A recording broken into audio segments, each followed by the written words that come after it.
Dan adapun tafsirannya yaitu ayat ini merupakan kisah si penyisiran kaum Yahudi yang mempertanyakan seputar pemindahan kiblat ke arah Masjidil Aqsa.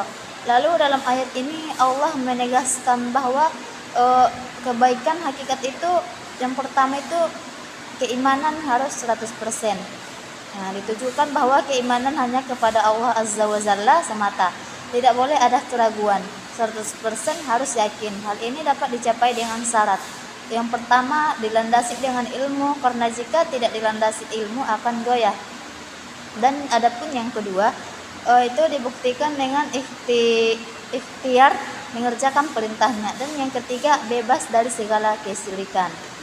Nah, yang kedua, mengimani adanya hari akhir. Konsekuensinya adalah hari mempersiapkan bekal untuk hidup di akhirat. Beramal dengan ikhlas merupakan suatu penjagaan terhadap amal kebaikan, karena dunia adalah tempat menanam kebaikan yang harus dirawat agar kita bisa memanennya ketika hidup di akhirat. Jika tidak ikhlas akan sia-sia. Nah, yang ketiga, beriman kepada malaikat. Diartikan bahwa kita harus yakin adanya malaikat pencatat yang senantiasa mengikuti kemanapun kita melangkah. Oleh karenanya perbanyaklah istighfar agar kejelekan dan dosa kecil yang tercatat dapat terhapus. Yang keempat, beriman kepada kitabnya. Untuk kitab yang diturunkan sebelum Al-Quran, kita cukup mempercayainya saja. Namun untuk Al-Quran tidak cukup mempercayainya dan membacanya saja, melainkan juga harus melanjutkan dengan memahami, mempelajari, menghafalnya, dan mengajarinya. Nah, yang kelima, beriman kepada Nabi. Untuk Nabi sebelum Nabi Muhammad SAW cukup mengetahui dan meyakini saja bahwa Allah Azza wa Jalla telah menurunkan Nabi sebanyak 300 sekian belas. Rasul yang dijelaskan ada 25, namun untuk beriman kepada Nabi Muhammad SAW kita harus mengikuti sunnahnya dan mencontohkan segala perilaku Nabi meskipun kita tidak pernah melihatnya. B. Terletak bagaimana harta kita diberikan kepada orang yang membutuhkan. Nah, kriterianya itu harta yang diberikan adalah harta yang masih kita cintai. Wa'ata alal hubbi. Kepada siapa saja kita berikan harta itu, yaitu satu, kerabat dekat. Menurut ulama, memberikan kepada kerabat mendapatkan dua hal, yakni sedekah dan silaturahmi. Kerabat yang memprioritaskan mendapatkan satu, masih dalam lingkup generasi ketiga, yang kedua yang paling membutuhkan, dan yang ketiga yang paling banyak menggunakan untuk kebaikan. Yang kedua, anak yatim, masih kecil atau belum balik. Orang miskin. Yang keempat, yaitu orang miskin tidak dapat memenuhi kebutuhan primer, pangan, dan papan. Untuk kriteria terkini miskin itu jika penghasilannya di bawah umur. Yang keempat, orang-orang dalam perjalanan dengan tujuan tidak untuk maksiat. Ada juga yang memahami Ibnu Sabil adalah tamu yang datang ke rumahnya. Yang kelima, orang yang meminta. Secara hukum, memberi orang yang meminta adalah boleh, namun sifatnya meminta adalah sesuatu yang dibenci Allah. Yang keenam itu budak. Selanjutnya yaitu tafsir menurut terjemah tafsir terjemah artis tafsir surah Al-Baqarah. Menurut tafsir Al-Muyassar Kementerian Agama Saudi Arabia, yaitu bukankah kebajikan di sisi Allah Ta'ala itu dengan menghadapkan ke arah timur dan barat di dalam sholat bila tidak berdasarkan perintah Allah dan syariatnya. Akan tetapi kebajikan yang sepenuhnya adalah perbuatan orang-orang yang beriman kepada Allah dan mengimaninya sebagai Tuhan yang berhak disembah tanpa menyekutukan sesuatu dengannya, dan beriman kepada hari kebangkitan dan pembalasan, dan kepada seluruh malaikat dan kepada semua kitab-kitab yang diturunkan, dan beriman kepada seluruh nabi tanpa membeda-bedakan, dan memberikan hartanya secara sukarela atau meskipun sangat besar kecintaannya pada hartanya tersebut kepada kaum kerabat, anak-anak yatim yang membutuhkan bantuan yang telah ditinggal mati oleh ayah-ayah mereka ketika mereka belum mencapai usia balik, dan kepada orang-orang miskin yang tidak memiliki sesuatu yang mencukupi dan menutupi kebutuhan mereka, dan kepada orang-orang yang munafik dan kepada orang-orang yang musafir yang terlilit kebutuhan yang jauh dari keluarga dan hartanya, dan kepada mereka peminta-minta yang terpaksa meminta-minta karena keterdesakan kebutuhan mereka, dan mengeluarkan hartanya dalam membebaskan budak dan tawanan, mendirikan sholat, membayar zakat yang wajib, dan orang-orang yang menepati janji-janji, dan orang-orang yang bersabar dalam kondisi kemiskinan dan sakit mereka, dan dalam peperangan yang berkecamuk keras. Maka orang-orang yang berkarakter demikian itulah orang-orang yang benar dalam keimanan mereka, dan mereka itulah orang-orang yang takut terhadap siksaan Allah, sehingga mereka menjauhi perbuatan maksiat kepadanya. Selanjutnya yaitu tafsir Al-Mukhtasar, tafsir Riyadh di bawah kawasan Syekh Dr. Shalih bin Abdullah bin Humaid atau Imam Masjidil Haram.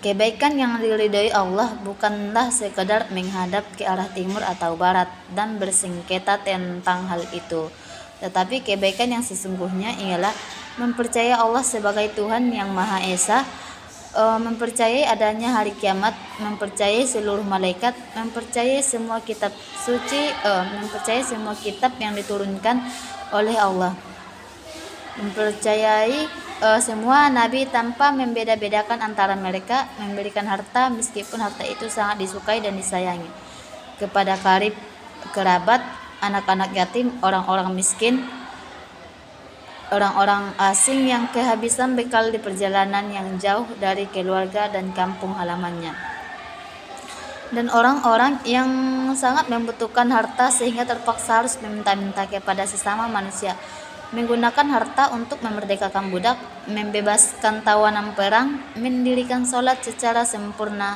sesuai dengan apa yang diperintah oleh Allah Subhanahu wa Ta'ala, menunaikan zakat yang wajib, dan orang-orang yang menepati janjinya ketika berjanji, dan orang-orang yang sabar dalam menghadapi kemiskinan, kesulitan hidup, menderita penyakit, dan menghadapi musuh di medan perang sehingga tidak melarikan diri.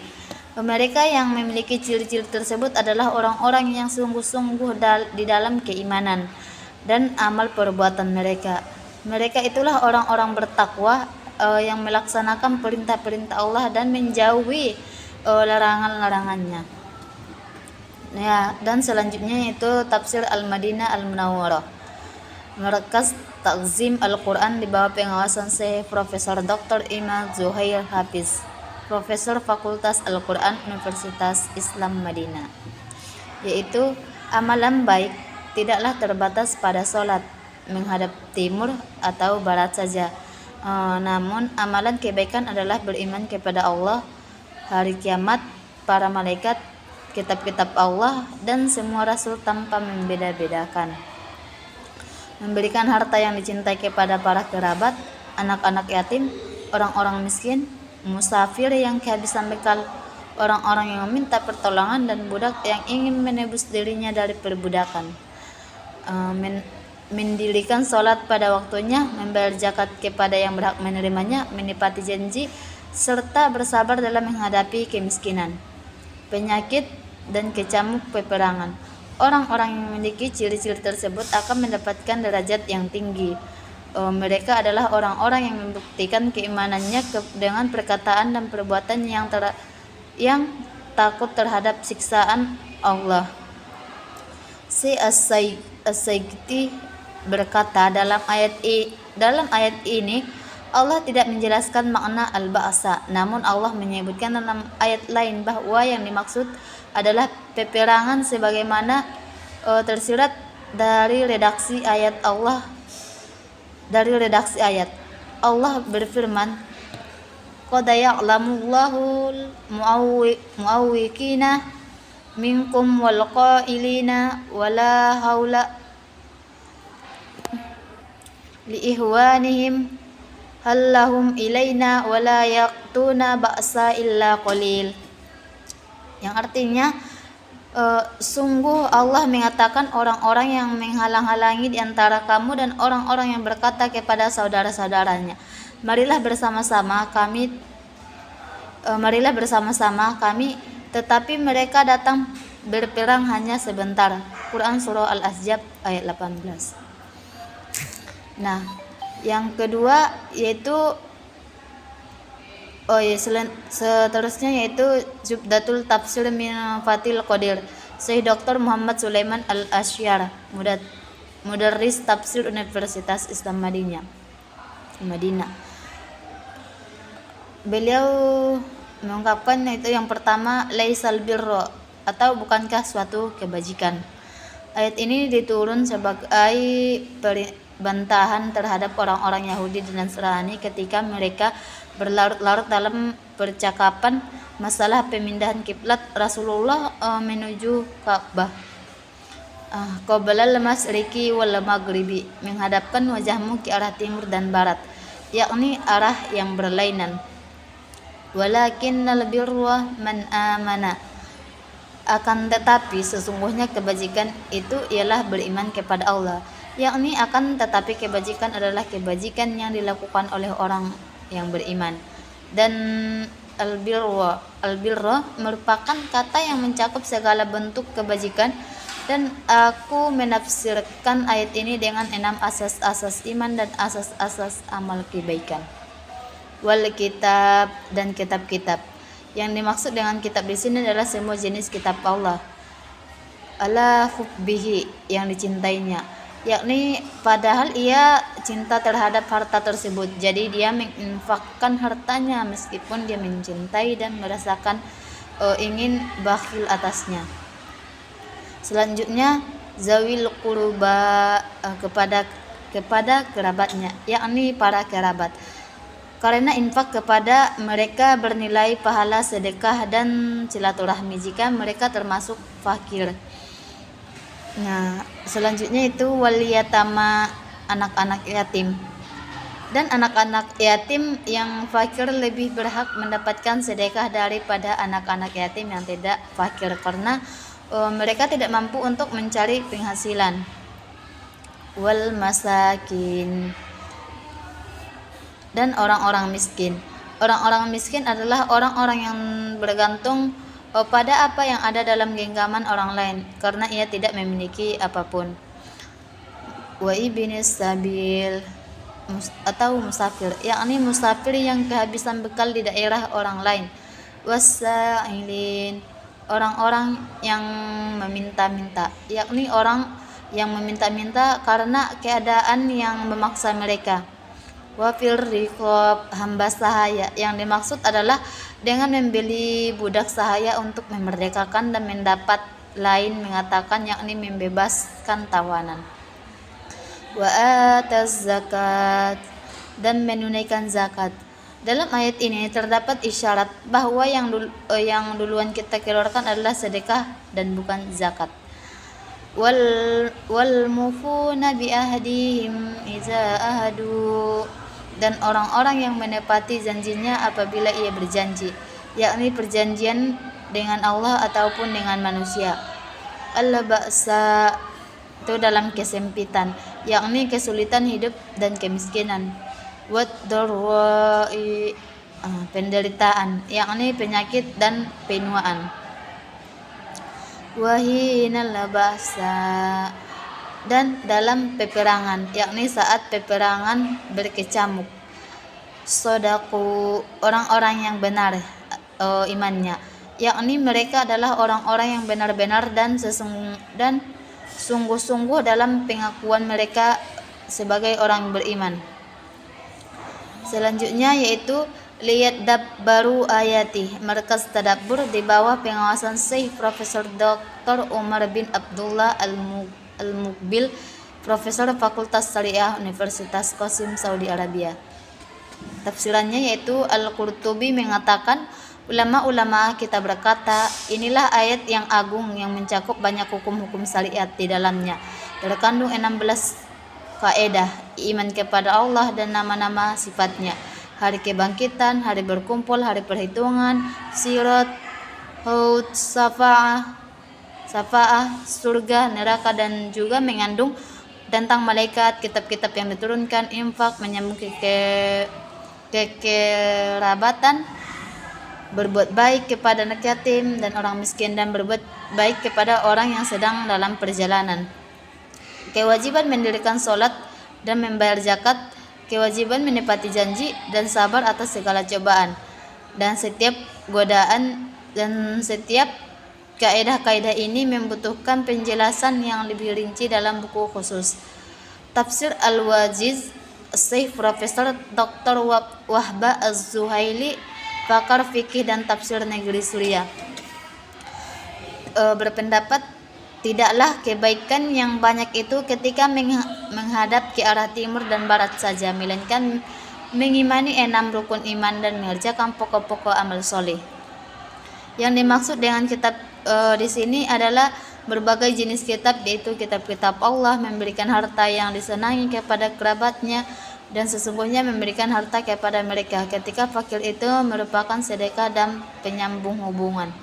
Memberikan harta kepada anak-anak yatim yang fakir yang kehilangan bapa mereka di masa kecil, orang-orang miskin yang tidak memiliki harta yang cukup untuk memenuhi kebutuhan mereka, musafir yang berhenti di tengah perjalanan dari negeri mereka, orang-orang yang meminta-minta, yaitu orang-orang yang meminta uang karena kebutuhan dan keterdesakan mereka untuk membeli budak dan melepaskan tawanan, mendirikan sholat dengan rukun dan syariatnya, menunaikan zakat wajib untuk orang-orang yang berhak menerimanya disertai dengan sedekah sukarela, menepati janji-janji Allah dan manusia, memberikan penghormatan kepada orang-orang yang sabar atas penderitaannya, kefakiran, sakit, kesulitan, dan kehilangan keluarga, harta, dan anak.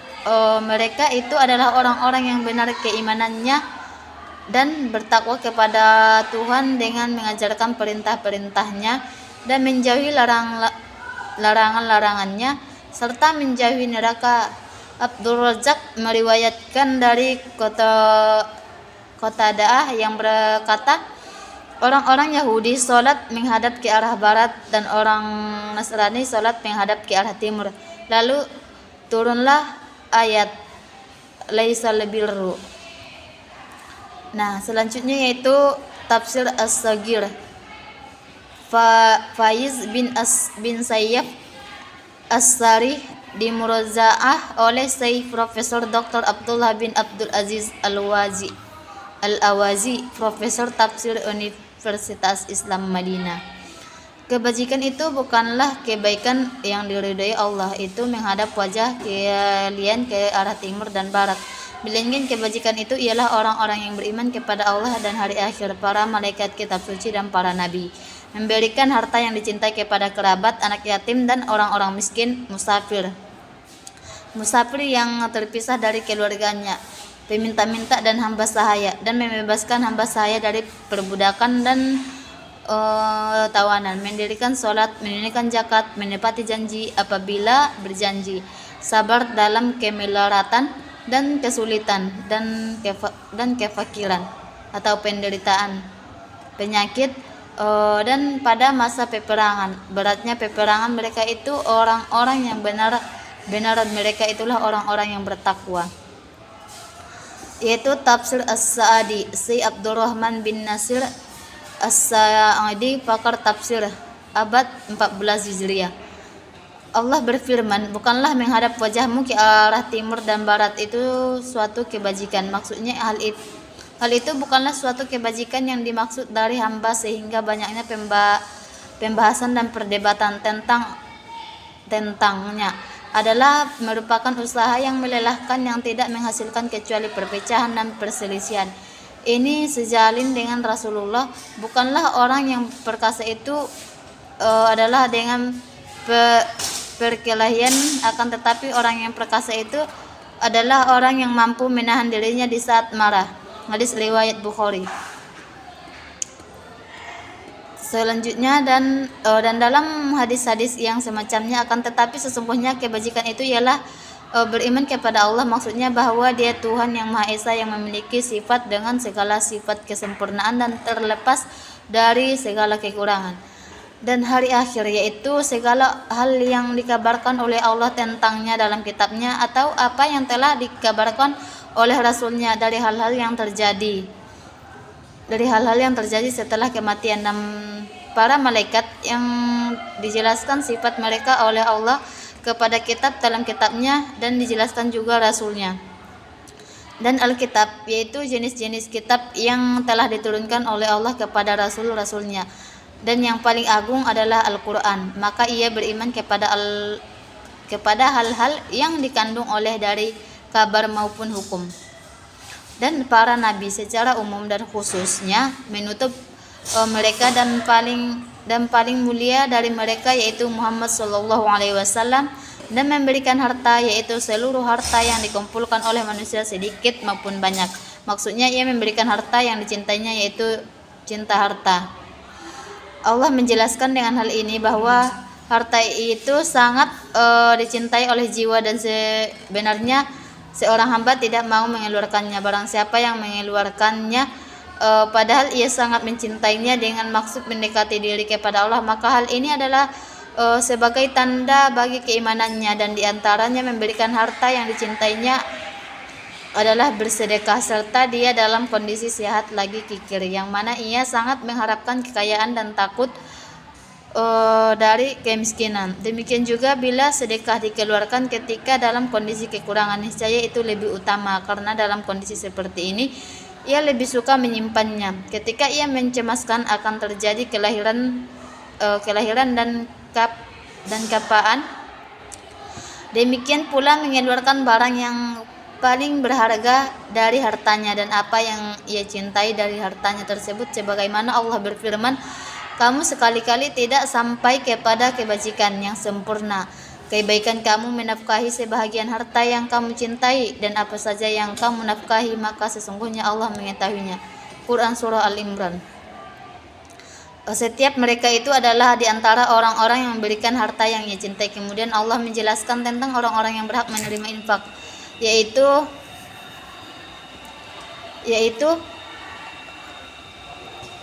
di antaranya orang yang berhak yang dicintai. Kemudian dia menjelaskan tentang orang-orang yang berhak menerima infak, yaitu orang-orang yang paling utama untuk diberikan kebajikan dan bakti dari kerabat yang menyentuh hatimu serta musibah mereka, dan membahagiakanmu dengan kebaikan mereka, yaitu yang saling tolong menolong dan saling bersekutu. Maka di antara kebajikan yang paling baik dan paling tepat adalah mengadakan kebajikan terhadap kerabat, baik dengan harta maupun perkataan menurut kedekatan dan kebutuhan mereka.